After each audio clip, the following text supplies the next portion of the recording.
యేసుక్రీస్తు నామంలో బెతస్తా విడుదల పరిచర్య తరపున మీకు ప్రేమపూర్వకమైన వందనాలు. ఈ దిన వాక్య ధ్యానము. నీ దేవుడైన యెహోవా భూమి మీదనున్న సమస్త జనముల కంటే నిన్ను హెచ్చించును. ద్వితీయోపదేశకాండం 28వ అధ్యాయం 1వ వచనం. మానవులను దీవించడం అంటే దేవునికి ఎంతో ఇష్టం. మొదటి మనుషులైన ఆదాము అవ్వలను కూడా దేవుడు ఎంతగానో దీవించి ఆశీర్వదించాడు. ఎట్లనగా మీరు ఫలించి అభివృద్ధి పొంది విస్తరించి భూమిని నింపండి అన్నాడు. మనుషులు న్యాయం యుక్తంగా ఉన్నంత కాలం వారిని దీవించడం దేవునికి అతి ప్రియం. అయితే ప్రవర్తిస్తూ ఉంటే అనే మాట గమనించండి. ఈ వాగ్దానం దేవుని ప్రజలు ఆయనకి విధేయులైన వారిపై ఆధారపడి ఉంది. ప్రార్థన.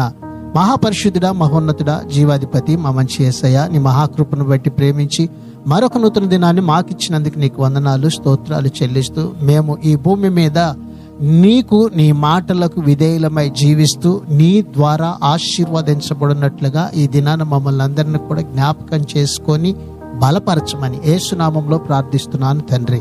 ఆమేన్.